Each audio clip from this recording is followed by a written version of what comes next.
Break के बाद आप सभी का एक बार फिर स्वागत है। लगातार चर्चा कर रहे हैं जिस तरह से 11 राज्यों की 93 लोकसभा सीटों के लिए चुनाव की प्रक्रिया जारी है पूरे देश में। 7 केंद्रीय मंत्रियों की किस्मत जो है आज ईवीएम में कैद हो रही है। अमित शाह भी इसमें शामिल है, केंद्रीय गृह मंत्री और कई दिग्गज। इधर मध्य प्रदेश का रुख कर लें तो 9 लोकसभा सीटों पर इस वक्त मतदान की प्रक्रिया चल रही है। कई तस्वीरें भी सामने आ रही हैं। यहाँ भी ज्योतिरादित्य सिंधिया, शिवराज सिंह चौहान, दिग्विजय सिंह, पूर्व मुख्यमंत्री मध्य प्रदेश, इन तमाम जो बड़े नेता हैं इनकी किस्मत का फैसला जनता कर रही है। इस बीच छत्तीसगढ़ की बात करें तो 7 लोकसभा सीटों पर मतदान यहां पर चल रहा है। अच्छी बात यह है कि मध्य प्रदेश और छत्तीसगढ़ में जब कंपेयर करते हैं तो पिछली 2 चरणों के जो चुनाव हुए उसमें छत्तीसगढ़ में मतदान प्रतिशत अच्छा रहा, लेकिन मध्य प्रदेश में उतना अच्छा देखने को नहीं मिला जनता का रिस्पॉन्स। लेकिन उम्मीद कर रही है पार्टियां कि इस बार जो है यानी आज का जो तीसरा चरण चल रहा है उसमें लोग पोलिंग बूथों तक पहुंचेंगे और मतदान करेंगे। तीनों मेहमान जो हैं वो इस वक्त टीवी स्क्रीन पर नजर आ रहे हैं। और सबसे पहले डॉक्टर वाणी, मैं आपका रुख कर रही हूं और आपसे समझना चाह रही हूं कि क्या उम्मीद कर रही हैं भाई 29 की 29 जो कमल के फूलों की माला पहनाने का प्रण बीजेपी ने लिया है, लेकिन ये जो आज यानी तीसरे चरण में जिन सीटों पर मतदान हो रहा है कांग्रेस बड़ी उम्मीदें कर रही है और वो कह रही है कि हम 29 तो नहीं पहनाने देंगे।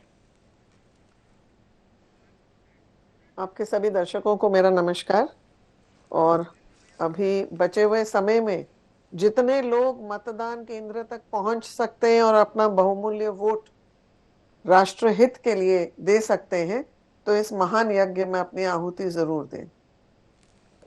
कांग्रेस तो बहुत दावे करती है, बट मुझे ऐसा लगता है कि भगदड़ और झूठ की राजनीति सफलतापूर्वक आगे बढ़ती नहीं है। सबसे पहले तो आपका ध्यान दिलाना चाहूंगी कि कांग्रेस तो पूरी सीटों पे भी लड़ नहीं रही है, मध्य प्रदेश पे लड़ रही है, पर अगर हम पूरे राष्ट्र की आकलन करें तो वो एक अलायंस बना के लड़ रही है, क्योंकि इतने चेहरे, राजनीतिक चेहरे इतने उनके पास है ही नहीं उतारने के लिए मैदान में। इसलिए बैसाखी का सहारा इन्होंने अपने जैसे लोगों के साथ किया है। अखिलेश यादव, ममता जी, तो ये सब कहीं ना कहीं इनके ऊपर केस चल रहे हैं। सोनिया और राजीव जी के ऊपर भी केस चल रहे हैं, बेल पे हैं। अब रही बात इनकी राजनीति की, तो मध्य प्रदेश में तो ये सुपड़ा साफ होगा, यहां पर इनका खाता नहीं खुलने वाला। जैसे आप रुझान देश भर से भी देखेंगे तो आप खुद आंकलन, आप जर्नलिस्ट हैं, आप देख रहे हैं कि कहां से भागकर कहां दूसरी जगह पर नामांकन भर रहे हैं। राहुल गांधी जी भी अमेठी में ना भर के रायबरेली पहुंचे, सोनिया गांधी रायबरेली छोड़ के राज्यसभा में गई। इनको कहीं ना कहीं ये स्पष्ट हो गया है कि इनका जो वोट मार्जिन है वो सुखड़ता गया है। वोट मार्जिन का अंतर भाजपा के पक्ष में बढ़ता गया है। तो इसलिए वायनाड से शायद वो हारने वाले हैं तो अमेठी ना गए, अमेठी से ना जाकर वो रायबरेली में अटक गए। तो आप खुद देखिए ना असमंजस कितना है। और स्पष्ट हो रहा है पूरे देश, दुनिया की जनता को कि ये अपमान की राजनीति, दोहरे चरित्र की राजनीति और ये जातिवाद को तूल देने की राजनीति, इनको और कोई विकास के ऊपर कभी नहीं बात करेंगे। विकास और उसके मुद्दों पर ये लोग कहीं बहस नहीं करेंगे। इनके पास 1980 के मुद्दे हैं। गरीबी हटाओ जो इंदिरा गांधी का फेल था, वही नारा फिर लेके आने की कोशिश कर रहे हैं। दलितों का अपमान करते हैं, 370 जहां हटाई कश्मीर में वो दोबारा लाना चाहते हैं। वहां सबसे बड़ा फायदा दलितों को हुआ है, क्योंकि इतने वर्ष जो कांग्रेस ने जो भी वहां पर अपना शासन दूसरों के कंधों पे बैठ के किया था, वहां दलितों को केवल सफाई कर्मचारियों के काम तक सीमित रखा गया। अब जाके उन्हें मुख्य धारा से जोड़कर उनके बच्चे भी बराबरी की शिक्षा प्राप्त कर सकते हैं। दलितों के साथ तो इतना छल है कि अभी मैं एक जगह सुन रही थी, राहुल गांधी का कहना है कि दलितों को पिछड़े उनके बच्चे हो जाते हैं क्योंकि उन्हें शिक्षा देने वाले तो ऊंची जाति के लोग होते हैं। तो ये कोई राजनीतिक, इतने बड़े राजनीतिक नेता को ये सब बयानबाजी करना शोभा नहीं देता है। आप सिर्फ देश के विद्वानों का अपमान नहीं है, सेना का अपमान है, महिलाओं का अपमान है। राजनीतिक तौर पे ऐसे मुद्दों को धरा पर उतारना और उस पे राजनीति करना बहुत ही निंदनीय है। डॉक्टर इन वाणी चीजों, इन अहलूवालिया, अभी मुद्दों आपने गठबंधन की बात की थी, तो फिर आईएनडीए की बात करेंगे तो फिर एनडीए की भी बात करेंगे। आपने साथ ही साथ कहा कि इधर उधर से चुनाव लड़ रहे हैं, तो ऐसे उदाहरण तो बीजेपी में भी बहुत हैं। तो ये विषय कितना काम करेगा और कितना करता है, और वाकई में लोग इस बार क्या देख रहे हैं, इसे समझने की कोशिश तो कर ही रहे हैं। रवि परमार जी से तो मैं प्रतिक्रिया इस पर लूंगी, लेकिन मैं पहले राजीव खंडेलवाल जी, जो कि राजनीतिक विश्लेषक हैं, हमारे साथ जुड़े, उनका रुख करते हुए। राजीव जी, किस तरह देख रहे हैं 2024 इलेक्शन? ये तीसरा चरण है, 2 चरणों का अनुभव भी है, वोटिंग कम हुई है, इसे लेकर चिंता की लकीरें भी हैं, और साथ ही साथ मुद्दे हैं कि नहीं है अभी भी। और जिन 7 सीटों पर, मध्य प्रदेश की माफ कीजिए 9 सीटों पर, छत्तीसगढ़ की 7 सीटों पर आज इलेक्शन हो रहा है, ऐसे में मध्य प्रदेश की 9 सीटें हैं, कांग्रेस बड़ी उम्मीद कर रही है इससे, क्योंकि उसके पास खोने के लिए कुछ नहीं है। बीजेपी ने भी बड़ा जोर आजमाइश की है। राजीव खंडेलवाल जी, किस तरह से विश्लेषण करेंगे इन 9 सीटों का? देखिए, ये जितनी दौर के चुनाव के देखेंगे तो उसमें जो लोगों के आकलन आए और आप मीडिया में भी चर्चा में आया कि कहीं ना कहीं एनडीए को उसमें तकलीफ हुई है और नुकसान होने की संभावना उसमें ज्यादा बताई गई। ये तीसरे दौर का चुनाव जहां पर है, जहां पे 80% सीटें जो है 93 में से 72 सीटें जो हैं वो भाजपा के पास हैं। इसलिए यहाँ पे इंडिया गठबंधन को खोने के लिए कुछ भी नहीं है।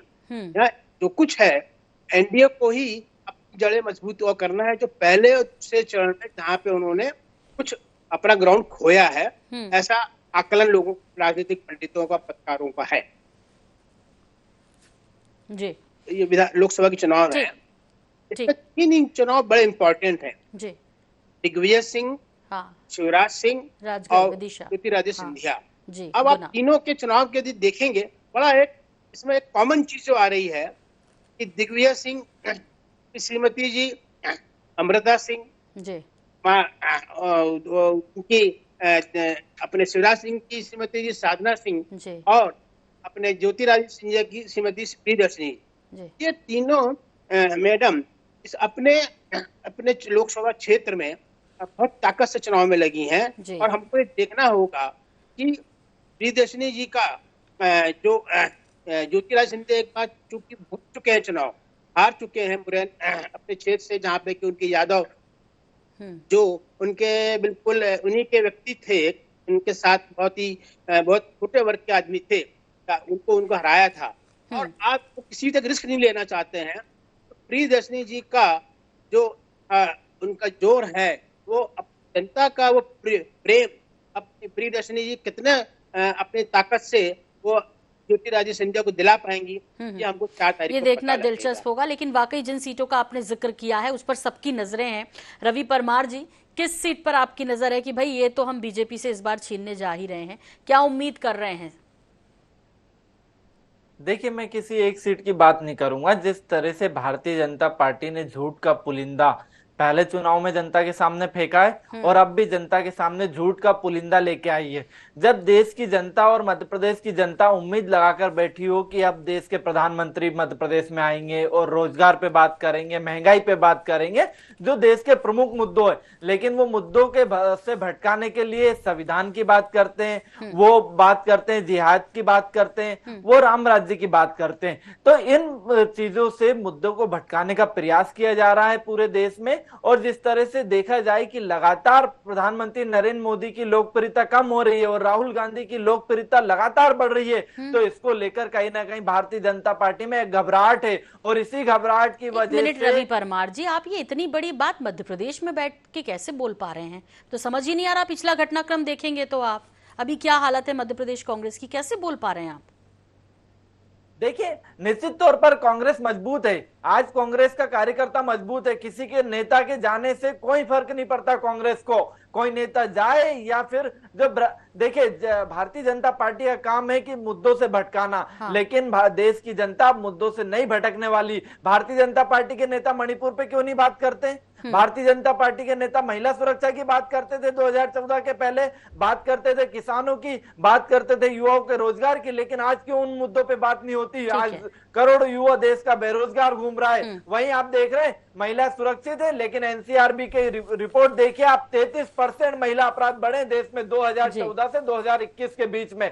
33% बहुत बड़ा आंकड़ा है, ये महिला अपराध बढ़े। महिला कहाँ सुरक्षित है देश में? हमने देखा भोपाल शहर में मंत्री पुत्र महिला के ऊपर प्राणघातक हमला करता है, लेकिन उस पर कोई कार्रवाई नहीं होती क्योंकि वो भारतीय जनता पार्टी के मंत्री का पुत्र था, इसलिए उस पर कोई कार्रवाई नहीं हुई। तो ऐसे महिला पता नहीं रवि परमार जी, इतने बड़े बड़े मुद्दे हैं तो एक मजबूत विपक्ष की उम्मीद तो जनता भी करती है। तो मध्य प्रदेश में क्यों नहीं मिला? क्यों बड़ी रैलियां नहीं देखने को मिली? क्यों राहुल गांधी प्रियंका जी नहीं आए इन तमाम विषयों को उठाने? मध्य प्रदेश की जनता आपसे पूछ रही है कि उनको विकल्प चाहिए। विकल्प कौन देगा? नेता तो नहीं है आपके पास, ये तो स्वयं बीजेपी कहती आई है, लेकिन जनता आपसे ये उम्मीद कर रही है। पता नहीं है कब पूरी होगी। फिलहाल एक छोटे से ब्रेक का वक्त है। जल्द लौट रहे हैं हम तीनों मेहमानों के पास, बने रहिए हमारे साथ।